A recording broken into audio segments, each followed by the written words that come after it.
Tim, to get started, I'm going to ask you what's been your biggest procurement mistake and ask you how you kind of overcame it. Well, so I've been doing this for a while, but early on in my procurement career, I definitely approached my suppliers, bidders, everything with a almost combative, us against them mentality. And I think it happens a lot, especially with young Yeah. buyers, procurement pros. I definitely approach things as a win-lose almost every time. And over time, I came to realize not only does that not work, you're not getting the good results. Most likely, especially in bidding situations. I started off in public procurement.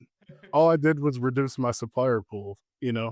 Eventually we started having the same two or three suppliers reply to every bid.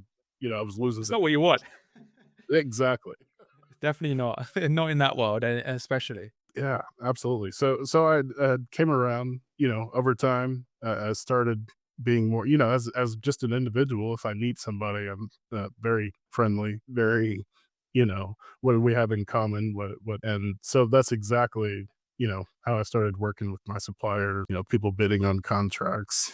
We even that led up to we did a reverse trade show where we put ourselves on display and kind of the Nice. supplier then asked them their opinions, asked them for their expertise. And that was really an eye-opening situation for me is like, wow, I'm a complete novice telling these experts in these individual fields what they're going to do and how they're going to do it. And just, it's insane. Yeah, yeah. They're both. It's like it's a really cool story because I've had this from actually normally males in Yeah, procurement quite a bit. yeah, Speaking yeah, to people, I used to be really standoffish as well.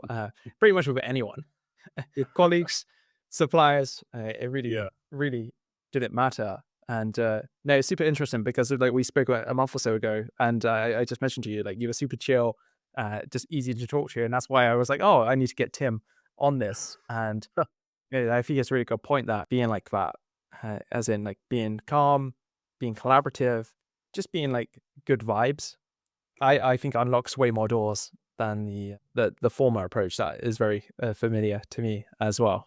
Absolutely, absolutely, 100%. Cool. No, that's a good one for sure. And a slight different take on this now. Can you describe, say, like a procurement decision, maybe that you've made or you've been part of that didn't go quite as planned, and what you learned from that? Well, again, I go back to the beginning, early in my Yeah. career, making award decisions. There was one in particular based on cost, based on price alone. I actually, myself and a few of my colleagues actually wanted another supplier, but Yeah. the way we set the parameters, the way we set the bid was completely based on cost alone, and it really burned us. It really, things went south almost immediately.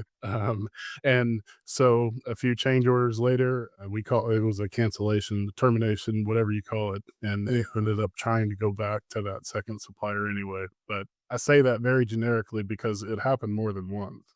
You know, it, Yeah. it took time to kind of, now it's very popular. I see it all over LinkedIn, all over everywhere to no, don't consider just price. There's value in other things, and it wasn't so cool back then. We had to Yeah. Yeah. evolve to that point. Yeah, it's a good point, right?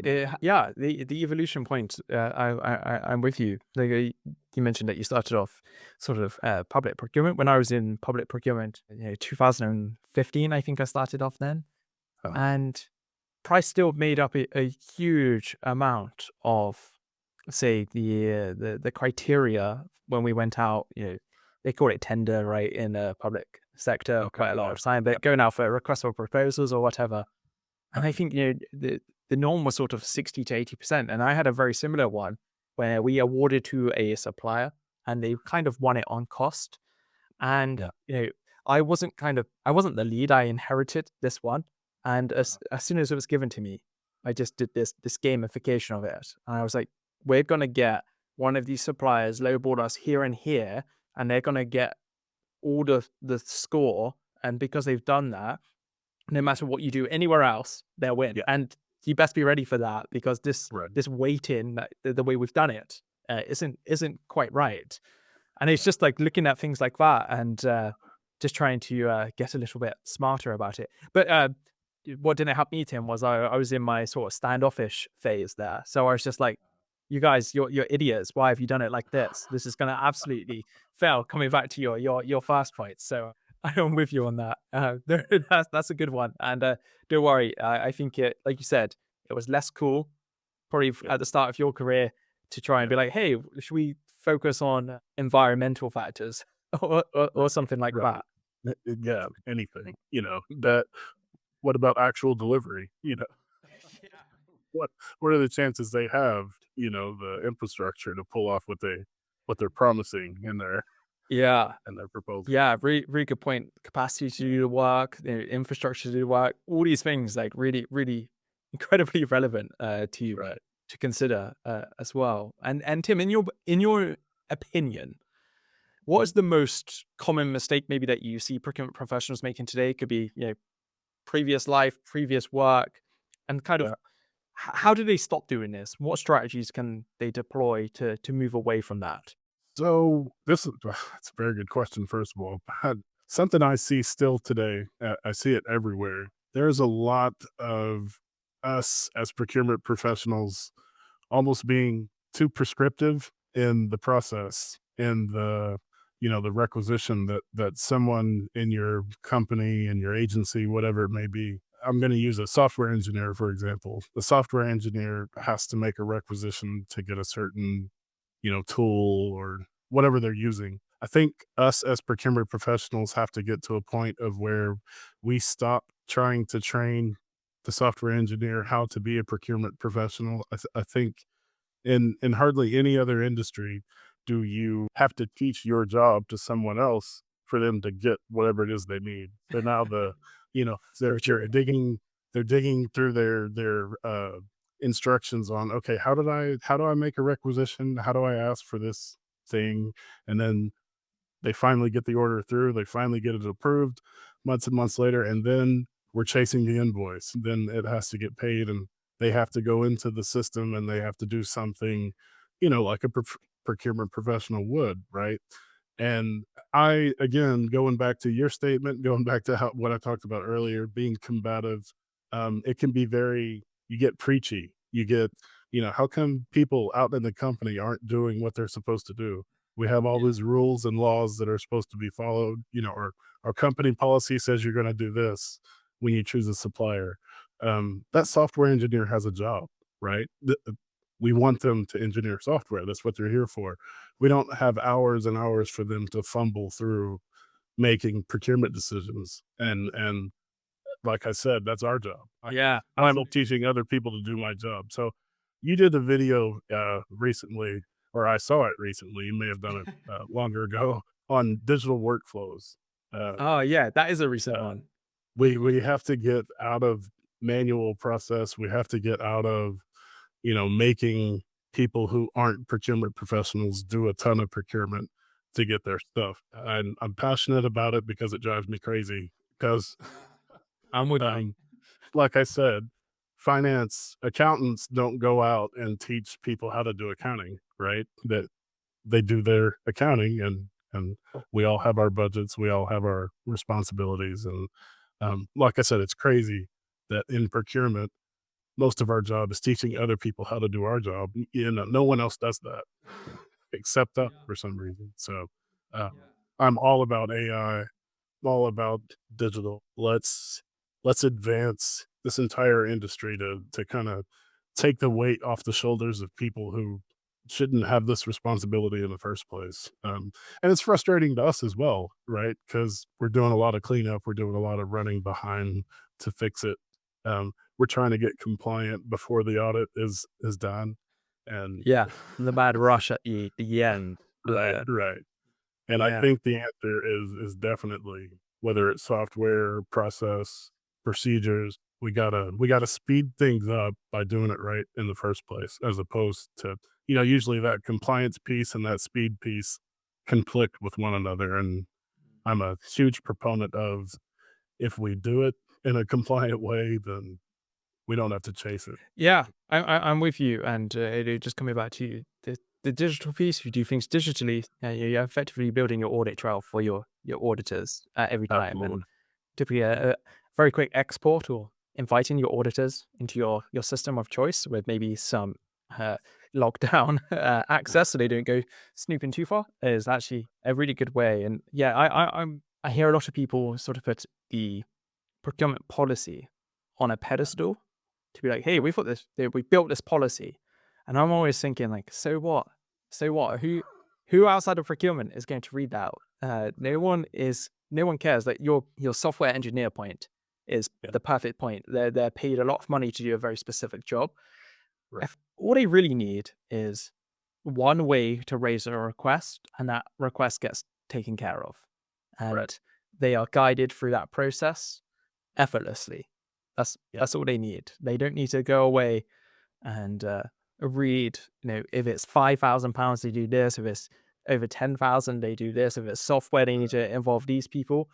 They Yeah. should simply raise the request, fill in a few details, and then all of that stuff that Yeah. you're pushing onto them can get taken care of via digital workflows. Coming back to the Right. the video that you noted of mine, it's a far simpler thing to do to make everyone else outside of procurement have an easier life, and also makes your life easier Yeah. as well. So Tim, I'm with you on that. So Tim, I've got some quick fire questions for you here, Right. and we're just gonna give this a go and go through it. So I'm gonna ask you to start with, what's your favorite book on procurement or business? Because I appreciate there's not always that procurement books aren't always that good, and why? Well, I'm going to say, and it's not procurement, Start With Why by Simon Mhm. Sinek. Yeah, Yeah. he's a gentleman that's been around for a while, but personally, I just discovered him, within the last year or so. Oh, amazing. Yeah, Yeah. so Start With Why is great. I think it should be required for anybody going into management or leadership for the first time, Yeah. because it really makes you kind of step back and take that big picture view. And I'm a huge proponent of why. Yeah, It's a good one for sure. yeah, yeah. Yeah, no, it's a really good choice. I'm a big fan of his. I've actually never read the book. I've just watched a lot of his talks. Okay. I suppose I imagine it's kind of it includes a lot of that, but Yeah. I will definitely add that to the list for sure, though, because I've heard that book mentioned countless times. I actually heard someone do a sort of a counter post to it a few weeks ago, and they were like, maybe it shouldn't be start with why, it should be start with what. And I kind of actually switched off. I didn't agree with it necessarily. I think start with why is a really good one. So no, that's really cool, Tim. I like that Yeah. one for sure. And what skill do you believe is most crucial for any procurement professional to develop at the moment? I'm not sure that it counts as a skill, but curiosity. I'm with Uh, you. I think yeah, there is a skill element to it. Like, yeah, definitely. There's ways to increase your ability to ask questions and asking the right questions. But I yeah, would I would absolutely say anybody in procurement should have a childlike yeah, why. I said I like why. Like a kid's gonna ask you why. I even I've done some Six Sigma training, and you learn about the five whys. Five Whys. Uh, Yeah, it's my favorite mental model. I'm yeah, always if anyone says anything to me and I have to cut the narrative out because I can't. Whatever they say, I typically will do the five whys in my head as they're talking to me and like go through it. And I'm like, oh, maybe I should just ask them the first why and see what they come up with. Not to test them, but like just you know, my brain does that. So I'm with you. That childlike curiosity, yeah. yeah, is an absolute winner for sure. And Tim, which procurement event or conference have you found to be most valuable? And the answer, by the way, to this one, I'll put it out there, might be none. I don't go to them. Yeah. I actually haven't got to attend a conference in quite some time, especially procurement. I have Yeah. looked into there's a World Congress. I think NCMA is involved in that. It's kind of more on the federal public side. Yeah. Still something I'm interested in. So I haven't actually been to a conference, but that's one that I had my eye on to Yeah. attend at Nice. this point. Okay, no, nice recommendation for sure there. And what's the best piece of advice you've received in your procurement career? So we kind of touched on it earlier, but so this gentleman that helped train me was in procurement for 50 years. So he was in procurement before it was even called procurement, right? And his thing was always document, document, document. And in procurement, if it's not documented, it didn't happen. Yeah. So that will save you in the future. You mentioned auditing, and Yeah, yeah, yeah. I'm yeah, it's so huge. yeah, agree. And I just coming back to that digital piece, when you work digitally, that's always happening. No, Yeah, you've got a history, you've got life, like yeah, everything's tracked. So it's another reason that I say bullish on tech is because I don't want to necessarily manually document everything I do right, about, say, a certain supplier, vendor, or contract or risk, but I do want it captured as I'm doing it. So right. that's a good shout there, Tim. I really like that one. And this last question is really like we're just trying to figure out, who are some cool people maybe that we can talk to or Sure. chat to and bring them on the podcast and share their wisdom. But who do you follow? Who do you connect with? This doesn't have to be on LinkedIn. I know it sounds like this is a LinkedIn Yeah. specific one. It's not. It's like, who do you consider to be a thought leader in the procurement space? And when I say thought leader, it could be like someone who's your old mentor, 50 years in. Could be like people like that, really, as well. Well, so some of my people aren't around anymore, and That's not are always the way, man. yeah, but LinkedIn kind of is my go-to right now. I'm sure there's other platforms, but Tom Mills is someone that I've been interacting with, watching.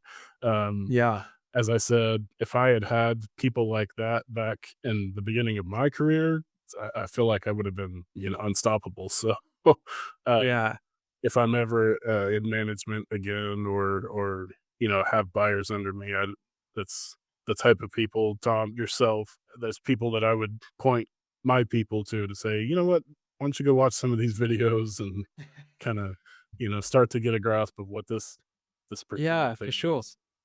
Yeah, no, that's really cool. I'm actually talking to Tom on Wednesday, so Oh, nice. There you go. I will let him know. But Tim, this has been wonderful, by the way. And I said to you before, for everyone who's listening or watching, Tim's the first person on season 2, first person I've tested these questions out with, and super. By the way, like just it was incredible to hear about mistakes, lessons learned, decisions that maybe didn't go the right way, and also to hear then, especially on some of those quick fires questions, some really good insights. So Tim, I just want to say thanks, by the way, for coming on, for being Absolutely. Thank you for having me. I appreciate it. welcoming. Yeah, no, it's been my absolute pleasure. So yeah, I appreciate it. Absolutely. Thank you.